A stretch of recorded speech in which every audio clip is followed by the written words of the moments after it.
Welcome to the Deep Dive. We're here today looking at, well, a really interesting collection of insights you've shared with us, notes, reflections, specific points, and even a poem.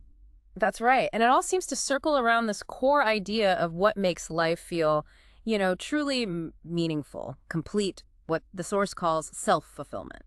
Exactly. It's not like a formal study, more like distilled observations, guiding thoughts on living well. Yeah, it feels very personal, almost like wisdom passed down. Yeah. So our mission here in this deep dive is to really unpack these specific sources you've provided. We want to pull out the most impactful ideas, the real nuggets of wisdom in there, and lay them out clearly for you. Think of us as guides, sort of navigating through this material together. We'll highlight the core points, connect the dots, and explore what it all might mean. My job is to shine a light on those bits from the text that really make you stop and think, maybe challenge some common ideas. And I'll help provide some context, look at the bigger picture, and, maybe explore some of the implications. So let's jump in. Let's unpack this perspective on self-fulfillment. Let's do it. Where do we begin? Well, the source starts right at the foundation.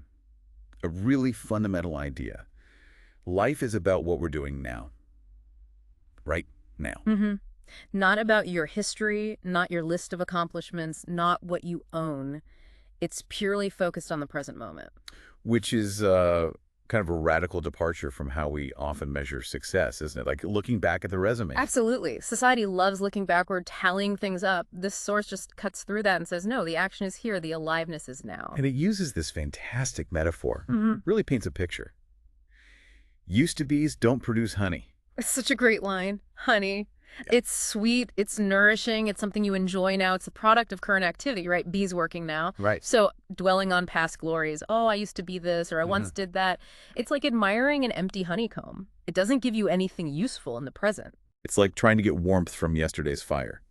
The source is saying that energy spent looking back, even at good things, is energy not spent living right now. Exactly. And that's why the source suggests, don't celebrate your successes for too long. Don't brag endlessly. Because that very act keeps you stuck in the past, in the used to be. Precisely. It anchors you there. The vital focus, according to this text, needs to snap back to the present because that's the only place life is actually unfolding. That's where the potential for new honey lies. So dwelling on the past, even a glittering past, is seen as unproductive because it diverts focus from present action. Unproductive for fulfillment, yes. It might feel good for the ego for a moment, but it doesn't contribute to that ongoing sense of vitality and meaning that the source seems to be pointing towards. Your mindset needs to be on the process, not the plaques on the wall. It demands this kind of constant active engagement with whatever's happening right now. It does, and that leads directly into the next really core idea presented here, that as long as we have breath in our body, we should be seeking to complete a challenge. Okay, that one definitely caught my eye. As long as we have breath, seeking to complete a challenge, it sounds, well, pretty demanding, like no downtime, ever. Yeah, it can sound relentless, can it? But I think the way the source presents it, it's less about constant stress and more about necessary fuel. Fuel for what? For growth, for vitality, for avoiding that stagnation we were just talking about, avoiding getting stuck in the used to be's. A challenge, almost by definition, pulls you into the present. It requires your focus, your energy, your learning now. So if you're not actively working on something challenging, you risk coasting. Or worse, drifting back into past identities. That seems to be the implication. A challenge provides purpose. It forces you to stretch, to adapt. And when you overcome it, it's not just about the external result, it's about the internal expansion. You've proven something new to yourself in the present. Okay, so maybe it's not about climbing Everest every day, but having something that requires effort, that pushes you a bit beyond your comfort zone. I think that's a good way to look at it. It's about maintaining that dynamic edge, that engagement with life. It keeps you learning, adapting, and crucially focused on the doing rather than the having done. And this idea of continuous engagement, facing ups and downs, brings us to another really striking point in the source. The idea of treating triumph and disaster the same. Yeah, this points towards a kind of deep emotional balance or equanimity. The text is very clear. Don't get too high on the highs. Don't get too low on the lows. Don't brag too much or celebrate too long after a win. And don't dwell in sadness or tragedy because it will pass. There's this recognition of the impermanence of both states. But the advice for handling success is particularly interesting. It says success should be a time for reflection, not just basking in glory, but actively reflecting. Yes. And it tells you what to reflect on, which makes it practical. Not just, yay, I won, but how did I win? What specifically went right? What actions, what mindset, what processes led to this good outcome? Okay, so you dissect the success. But why? Just to feel good about it. No, the goal is strategic. It's to understand the mechanics of that success so you can potentially repeat it. Apply those winning principles or strategies to other areas of your life, other challenges. Ah, I see. So success becomes a learning opportunity, a template for future action, rather than just a trophy on the shelf. Exactly. It immediately channels the energy from that past win back into present understanding and future capability. It keeps the momentum going. And the same principle applies to disaster, right? Acknowledge it, feel it, but don't get stuck there. Remember it will pass, learn what you can, and move on. Precisely. There's a symmetry. Both extremes are temporary states. You learn from triumph how to succeed again. You learn from disaster resilience, what not to do, maybe uncover hidden strengths. But in both cases, the core instruction is keep moving. Don't let either extreme become your permanent address. It's all about maintaining that forward momentum, staying engaged in the present, not getting defined or paralyzed by either the peaks or the valleys. It fosters resilience and keeps the focus where the source insists it belongs, on what you are doing now. Okay, so that's the bedrock. Be present, seek challenge, handle highs and lows with equanimity. Now, the source gets more specific about cultivating the inner state needed for this. The first point is about openness, learning, growth, curiosity. Yeah, this section gives us some really actionable qualities to cultivate. Have an open mind, be humble, keep learning, keep growing, stay curious. It's a recipe for staying mentally flexible and engaged. And it explicitly warns us why this is important. It says we might prejudge things or count ourselves out. Why? Why? Just so we can keep to our normal, predictable routine. Ugh, routine again. The source really sees routine as a potential trap, doesn't it? Comfortable, yes, but also limiting. Predictable routines shield us from the new, the unexpected, the challenging. And prejudging, saying, oh, that's not for me, or I could never do that, is a way we protect that routine. We shut down possibilities before they even get close. Exactly. It's a defense mechanism against discomfort or the fear of failure. Humility, the source suggests, is key to dismantling that defense. If you're humble, you accept you don't know everything. You're open to learning. And curiosity provides the engine, the motivation to actually seek out those new things, instead of just passively waiting. That's it.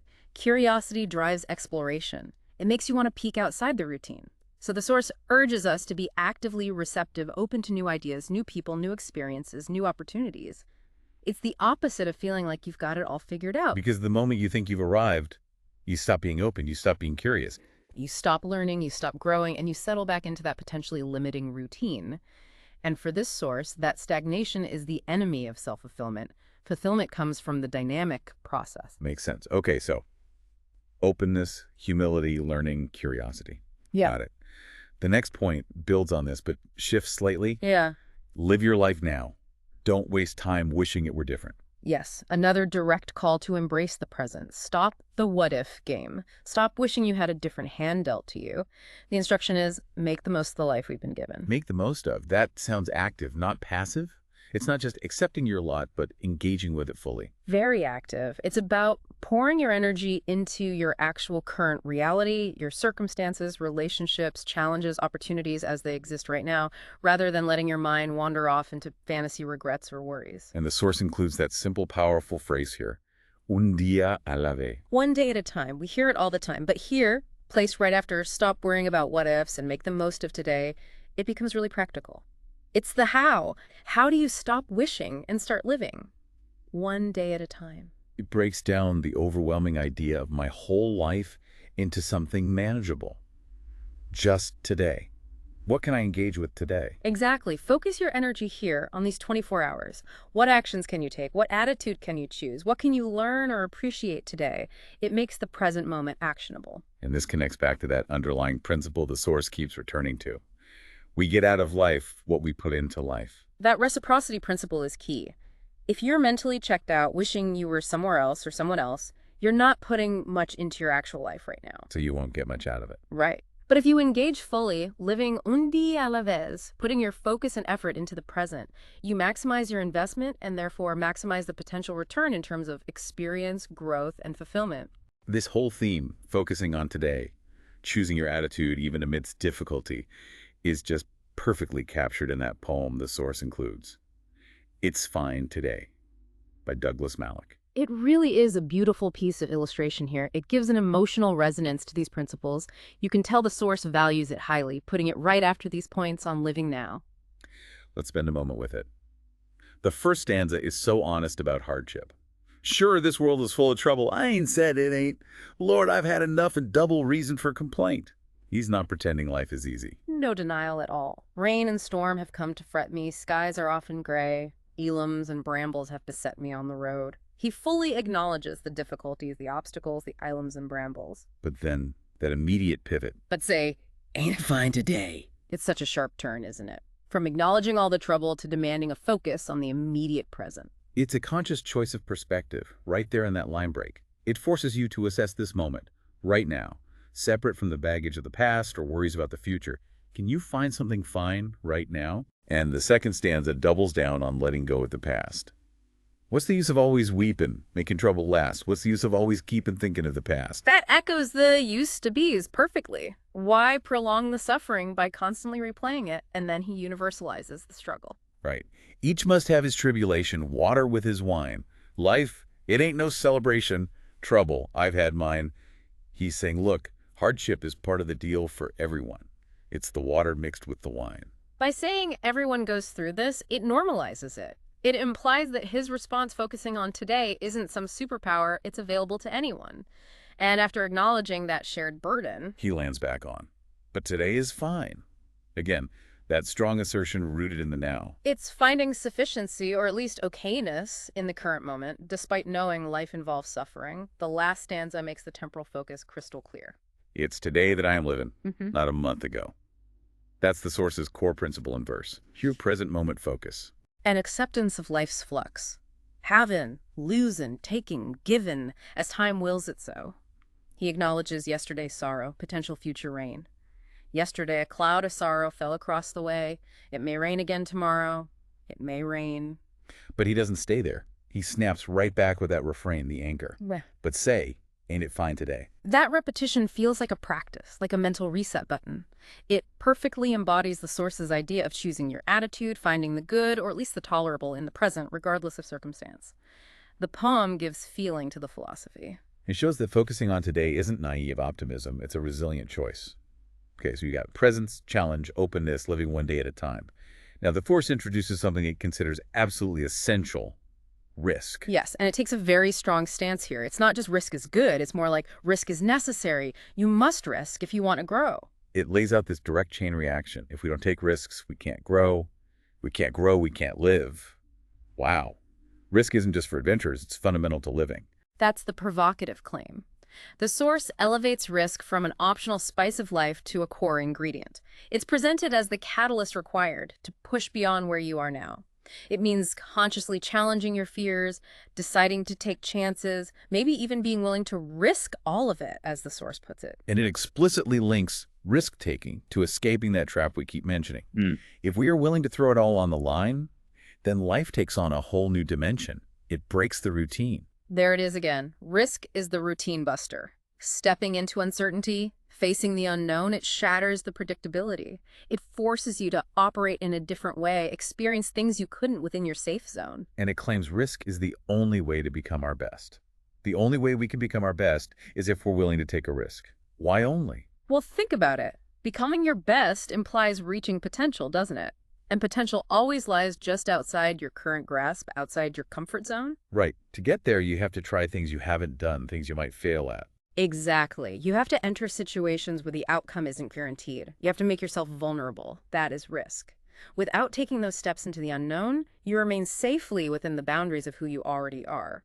Risk is the required bridge to who you could be. And taking that risk, making that effort, ties back again to the reciprocity idea. The more we risk, the more we participate. The more we put into life, the more we get out of life. Yes, it reframes putting into life through the lens of risk. The more you're willing to invest your comfort, your ego, your vulnerability, the more deeply you're engaging with the process of living. It's not just about potential rewards, it's about the richness of the participation itself. Deeper engagement yields a fuller life. Okay, so risk is vital. But what kind of risk is the source talking about? It gives this incredible list that really broadens the definition. It does. It shows risk isn't just physical danger, it's woven into our emotions, our relationships, our very being. Let's walk through that list. First one, to laugh is to risk appearing the fool. Laughing. A risk. Think about real, uninhibited laughter. It can be loud, maybe undignified. It means letting your guard down. The risk is social judgment, people thinking you're silly, not serious enough. It's a kind of vulnerability. Okay, I get that. Exposing a less controlled side. Next, to weep is to risk appearing sentimental. Similar idea, but with sadness. Showing tears risks being seen as weak, overly emotional, maybe manipulative. It's exposing a vulnerability that society often tells us to hide. Being perceived as sentimental isn't always a compliment. To reach out for another is to risk involvement. Making any connection, offering help, asking for help, starting a friendship opens you up. You risk rejection, misunderstanding, maybe getting pulled into drama or responsibility you didn't expect. It involves stepping outside your self-contained world. To express feelings is to risk exposing yourself. This covers the whole range: joy, anger, fear, love. Voicing your inner state makes you vulnerable. What if people dismiss your feelings, judge them, use them against you? It's the risk that your authentic self won't be accepted. To express your ideas and dreams to a crowd is to risk their loss. That word loss is interesting, not just criticism. Loss is potent here. Yes, criticism or rejection is a big part, the loss of validation, but maybe it also means risking the loss of the perfect dream when it meets messy reality, or the loss of potential if the idea fails when tested.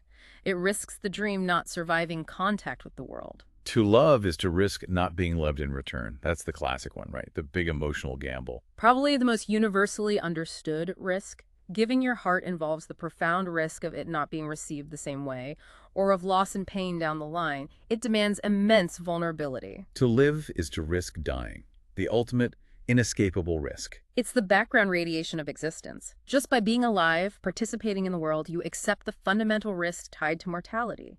It's acknowledging our finite nature. To hope is to risk despair. Hope means investing emotionally in an uncertain future. If things don't turn out as hoped, the crash can be devastating. That's despair. Hoping opens you to that potential deep pain. And the last one, to try is to risk failure. The everyday risk of action. Anytime you attempt something, you might not succeed. Trying requires effort, and failure means that effort didn't achieve the intended outcome. Looking at that whole list, wow, risk is everywhere, according to this source. Social, emotional, existential. It's baked into being human and engaged. Exactly. And trying to avoid all these risks would mean avoiding, well, most of what makes life meaningful and textured. Which leads directly to the source's start command after listing all this. But risk must be taken, because the greatest tragedy in life is to risk nothing. That phrasing is so strong. Calling the avoidance of risk the greatest tragedy, it completely flips the script on prioritizing safety above all else. Why use such a dramatic word, tragedy, for just, playing it safe? Because the source immediately spells out the consequence, and it's devastating. The person who risks nothing, does nothing, has nothing, and is nothing? Does nothing, has nothing, and is nothing. That last part is nothing. That's incredibly harsh. What does it mean to be nothing here? It can't mean literal non-existence.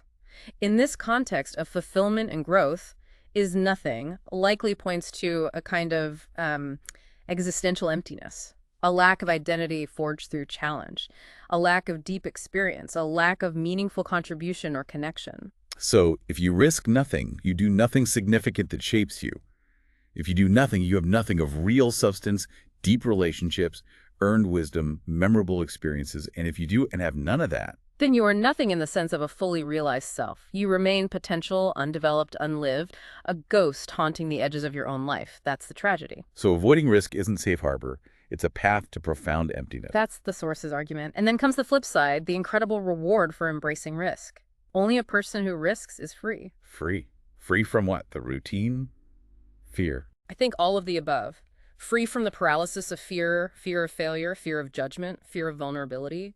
free from the self-imposed limitations of that predictable routine, free, ultimately, to engage fully with life, to explore your potential, to experience the whole messy, vibrant spectrum without constantly holding back. It's the freedom to live fully, gained by overcoming the fears of living fully. Well put. And this culminates in that final, almost chillingly powerful quote in the risk section. When you no longer fear dying, what else can life threaten you with? This is presented as the ultimate liberation. If you've confronted and made peace with the most fundamental fear, the fear of mortality itself, then all the smaller fears, looking foolish, being rejected, failing at a project, they lose their teeth. Their power to control you evaporates. Because the worst possible outcome, in a sense, no longer holds terror for you. Exactly. It disarms life's threats. It allows for that boundless risk-taking the Source talks about, leading to maximum participation, maximum growth, and therefore maximum freedom and fulfillment. It's a radical endpoint to the argument for risk. Okay, that's a lot to take in about risk. So we need presence, challenge, openness, risk.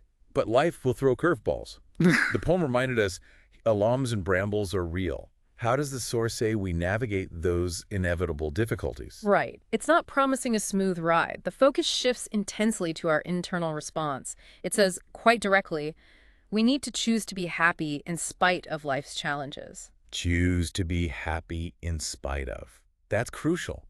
Happiness isn't dependent on things going well. It's an internal choice we make regardless. That's the core idea. It's about exercising agency over your inner state.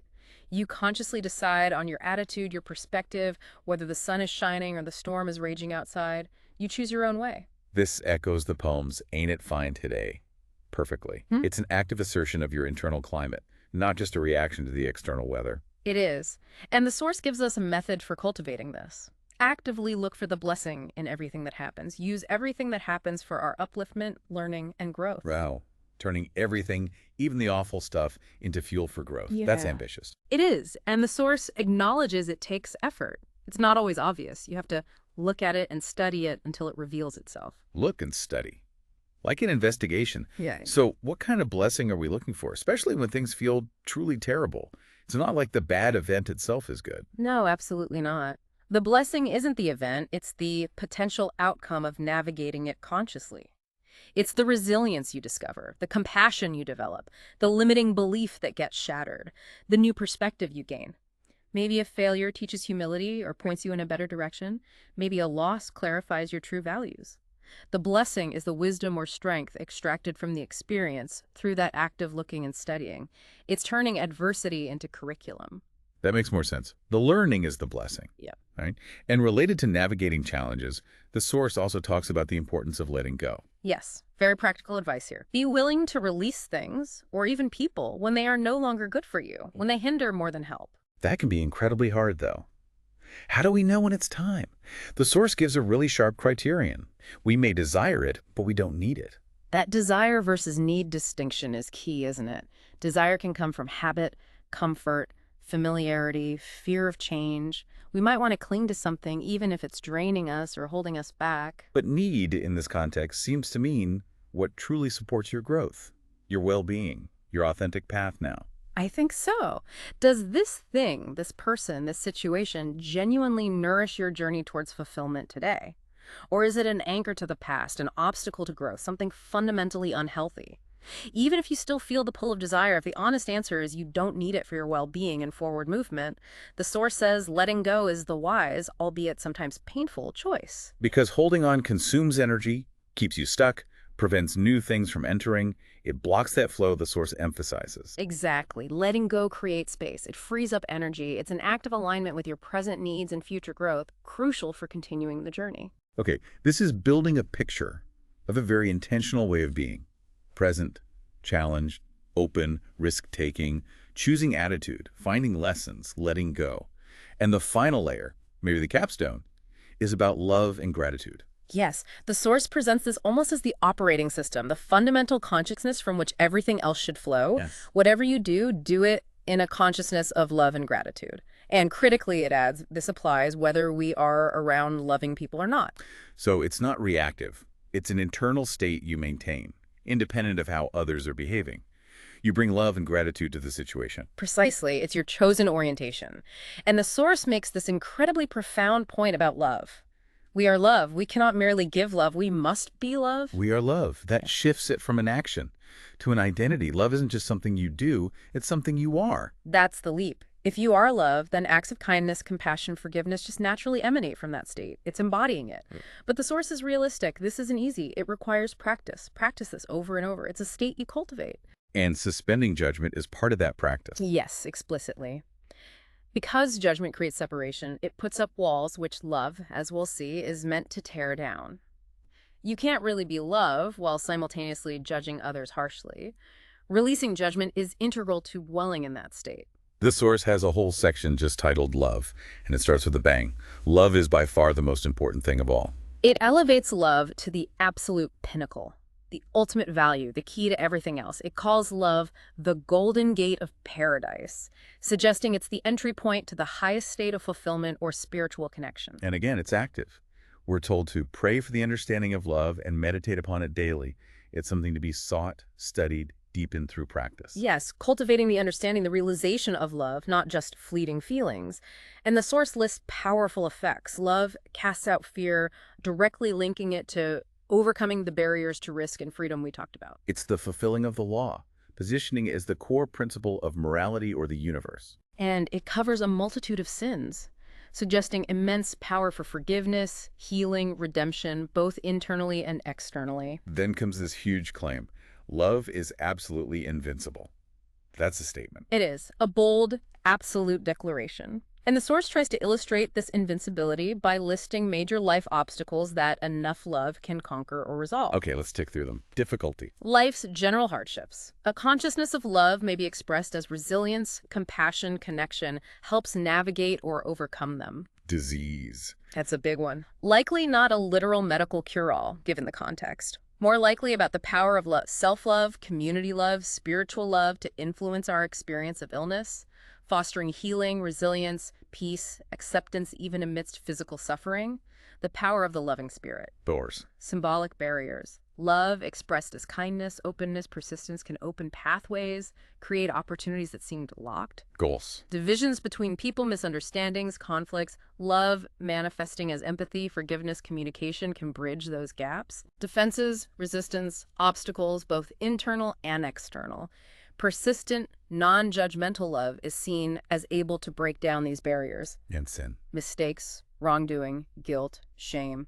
Love, self-forgiveness, receiving unconditional love has the power to redeem and transform. This list paints love as this incredibly active, potent force capable of tackling life's biggest challenges on multiple levels. And it goes even further.